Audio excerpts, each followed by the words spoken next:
বিশ্ব সংবাদে আপনাকে স্বাগত। শুরুতেই জানাবো হাতে পাওয়া সর্বশেষ আন্তর্জাতিক সংবাদের শিরোনাম, পরে বিস্তারিত।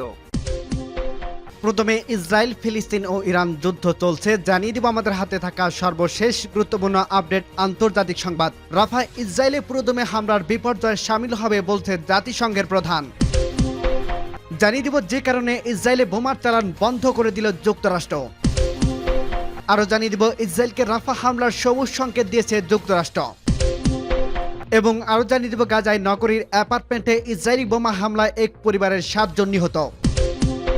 এদিকে জানিয়ে দিব রাফায় কি ঘটতে যাচ্ছে কেউ কল্পনাও করতে পারছে না। এবং সর্বশেষ জানিয়ে দিব আদালতে মুখোমুখি ডোনাল্ড ট্রাম্প ও পর্ন তারকা স্টর্মি ড্যানিয়েলস। শুনছিলেন সংবাদ শিরোনাম, এরপর বিস্তারিত। তার আগে অনুরোধ থাকবে, ভিডিওটি যদি ভালো লেগে থাকে ভিডিওটিতে একটি লাইক এবং কমেন্ট করে জানিয়ে দিন ভিডিও সম্পর্কে আপনার মূল্যবান মতামত, এবং আরো কমেন্ট করে জানিয়ে দিন ভিডিওটি আপনি কোথা থেকে দেখছেন এবং শুনছেন। রাফায় ইসরায়েলের পুরোদমে হামলার বিপর্যয়ে সামিল হবে বলছে জাতিসংঘের প্রধান। ফিলিস্তিন অবরুদ্ধ গাজা উপত্যকায় রাফা শহরে ইসরায়েলি অভিযানের প্রতিক্রিয়া পুরো অঞ্চলে ছড়িয়ে পড়বে বলে সতর্ক করে দিয়েছেন জাতিসংঘের প্রধান অ্যান্তোনিও গুতেরেস। রাফায় ইসরায়েলি বাহিনী অভিযানের পরিণাম নিয়ে জাতিসংঘের মহাসচিব অ্যান্তোনিও গুতেরেস সামাজিক যোগাযোগ মাধ্যমে এই মন্তব্য করেছেন। অ্যান্তোনিও গুতেরেস হুঁশিয়ারি দিয়ে বলেছেন, রাফায় ইসরায়েলি অভিযানের প্রতিক্রিয়া ও সেখানে পুরোদমে হামলা বিপর্যয়ে সামিল হবে। মহাসচিব বলেন, আরও অসংখ্য বেসামরিক লোকজনের হতাহতের ঘটনা ঘটবে, আরও অসংখ্য পরিবার আবার পালাতে বাধ্য হবে, যদিও কোনো যাওয়ার কোনো নিরাপদ জায়গা নেই। গাজার বিভিন্ন স্থানে নির্বিচারে হামলার মুখে বস্তুত লাখ লাখ ফিলিস্তিনি সর্বশেষ আশ্রয়স্থল হিসেবে এখানে ঠাঁই নিয়েছে। এখন অতি ঘনবসতিপূর্ণ এলাকাতেও অভিযান শুরু করছে ইসরায়েল। প্রাণ বাঁচাতে এখান থেকে পালাতে শুরু করছেন ফিলিস্তিনিরা। অভিযানের প্রতিক্রিয়া আরো বহুদূর পশ্চিম তীর ও গোটা অঞ্চলে অভিভূত হবে বলেন অ্যান্তোনিও গুতেরেস। রাফায় ইসরায়েলি অভিযানের ফলে গাজা উপত্যকায় তৈরি হওয়া পরিস্থিতি ভুল পথে এগোচ্ছে বলে সতর্ক দেন জাতিসংঘের প্রধান। ইসরায়েলের প্রধান কারণে উত্তর গাজা ও মধ্যাঞ্চল থেকে পালিয়ে 10 লাখের মতো ফিলিস্তিনি রাফায় অংশ নিয়েছে। সেখানে তাঁবুটা নিয়ে গাদাগাদি করে অবস্থান করছে তারা। শহরটিতে পূর্বাঞ্চল থেকে 1 লাখ ফিলিস্তিনিকে খান ইউনিসের তাঁবুতে আশ্রয় নেওয়ার নির্দেশ দেওয়া হলে একদিন পরই রাফায় অভিযান শুরু করলো ইসরায়েল। প্রাণ বাঁচাতে এখান থেকে পালাতে শুরু করছেন ফিলিস্তিনিরা। এদিকে ইউরোপীয় ইউনিয়নের পররাষ্ট্র বিষয়ক প্রধান জোসেফ বোরেল বলেছেন, রাফায় অভিযান না চালাতে আন্তর্জাতিক সম্প্রদায়ের পক্ষ থেকে ইসরায়েলের প্রধানমন্ত্রী বেঞ্জামিন নেতানিয়াহুর প্রতি সব ধরনের অনুরোধ করা সত্ত্বেও সেখান থেকে হামলা শুরু করা হয়েছে। আমি আশঙ্কা করছি এই হামলার আবারও বিপুল সংখ্যক মানুষ হতাহত হতে চলছে।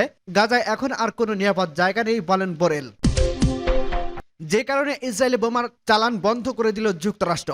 গাজার দক্ষিণাঞ্চল সফর রাফায় আক্রমণের পরিকল্পনার বিষয়ে ওয়াশিংটনে উদ্বেগ নিঃসরণে ইসরায়েলে ব্যর্থ হওয়ার পর গত সপ্তাহে যুক্তরাষ্ট্রের বোমার একটি চালান স্থগিত করেছে। একজন সিনিয়র মার্কিন কর্মকর্তা মঙ্গলবার একথা বলেন। নাম প্রকাশে অনিচ্ছুক প্রেসিডেন্ট জো বাইডেন প্রশাসনে এক জ্যেষ্ঠ কর্মকর্তা এ তথ্য জানিয়ে বলেছেন, আমরা গত সপ্তাহে অস্ত্রের একটি চালান স্থগিত করেছি। এতে 1800টি এবং 2000 পাউন্ড 907 কেজি ওজনের এবং 500 পাউন্ড 226 কেজি ওজনের 1700টি বোমা রয়েছে। কর্মকর্তা বলেন, আমরা কিভাবে এই চালান নিয়ে এগিয়ে যাব সে বিষয়ে চূড়ান্ত সিদ্ধান্ত নেয়নি। ওয়াশিংটনে বিরোধিতা সত্ত্বেও ইসরায়েল যখন রাফাতে একটি বড় স্থল অভিযানের দ্বারপ্রান্তে, তখন বাইডেন প্রশাসন এই সিদ্ধান্ত নিয়েছে। মার্কিন কর্মকর্তা বলেন, ইসরায়েল ও মার্কিন কর্মকর্তার বিকল্প নিয়ে আলোচনা করেছিলেন, তবে এই আলোচনা চলছে এবং আমাদের উদ্বেগগুলো পুরোপুরি সমাধান করেনি। তিনি বলেন, যেহেতু ইসরায়েলি নেতারা এই ধরনের অভিযানের বিষয়ে সিদ্ধান্ত দিতে এগিয়ে যাচ্ছে না বলে মনে করা হচ্ছে, সে কারণে আমরা বিশেষ অস্ত্রের প্রস্তাবটি চালান স্থানান্তরের বিষয় সমাধানের পর্যালোচনা করতে শুরু করছি। এসব অস্ত্রের ইসরায়েল রাফাতে ব্যবহার করতে পারে। এই আলোচনা এপ্রিলে শুরু হয়েছিল। মার্কিন কর্মকর্তা বলেন, ওয়াশিংটন সবচেয়ে ভারী 2000 পাউন্ডের এসব বোমা ব্যবহারের উপর বিশেষভাবে সতর্ক এবং ব্যাপক ঘনত্বের এই শহরে এসব বোমা ভয়ঙ্কর প্রভাব ফেলতে পারে, যেমনটি আমরা গাজায় অন্যান্য অংশে দেখছি। তিনি বলেন, মার্কিন পররাষ্ট্র দপ্তর এখনো জেডিএম নামের পরিচিত নির্ভুল বোমা কিট ব্যবহার সহ অন্যান্য অস্ত্র হস্তান্তরের পর্যালোচনা করছে। ইসরায়েল মঙ্গলবার রাফা শহরে ট্যাঙ্ক পাঠিয়ে মিশরের সাথে সীমান্ত ক্রসিং দখল করে নেয়। তবে হোয়াইট হাউস এবং এর আগে বলছে, ইসরায়েলের প্রতিশ্রুতি দিয়েছিল এটি হবে এই সীমানার অভিযান। সূত্র এএফপির। ইসরায়েলকে রাফায় হামলার সবুজ সংকেত দিয়েছে যুক্তরাষ্ট্র। বাইডেন প্রশাসন দৃশ্যত গাজার রাফায় হামলা চালানোর জন্য ইসরায়েলকে সবুজ সংকেত দিয়েছে। মার্কিন অনুমোদন পেয়ে ইসরায়েল দৃশ্যত মিশরের সাথে থাকা রাফা সীমান্তে ক্রসিং এর নিয়ন্ত্রণ গ্রহণ করছে। সোমবার ফিলিস্তিন প্রতিরোধ আন্দোলন হামাস গাজায় যুদ্ধবিরতির প্রস্তাব গ্রহণ করার কথা ঘোষণা করার পর ইসরায়েল ওই হামলা শুরু করে। ইসরায়েল বলছে যুদ্ধবিরতির ব্যাপারে তাদের মূল দাবিগুলো এখনো মানা হয়নি, আর হামাস বলছে তারা অনেক ছাড় দিয়েছে ইসরায়েল যদি হামলা অব্যাহত রাখে তবে তারা যুদ্ধবিরতি আলোচনা থেকে সরে যাবে। বাইডেন প্রশাসনের মুখপাত্ররা বলছে ইসরায়েল রাফা অভিযান বৈধ, তবে তারা হুঁশিয়ারি উচ্চারণ করে বলেছেন যে হামলার ব্যাপ্তি যদি বেড়ে যায় এবং তা যদি গাজায় ত্রাণ সহায়তা পাঠানোর কাজে বাধার সৃষ্টি করে তবে এই মূল্যায়ন বদলে যাবে। হোয়াইট হাউসের ন্যাশনাল সিকিউরিটি কাউন্সিলের মুখপাত্র জন কিবরি সাংবাদিকদের বলেন, ইসরায়েলি কর্মকর্তারা আমাদের যা বলছে তা হলো গত রাতের এই অভিযান ছিল সীমিত।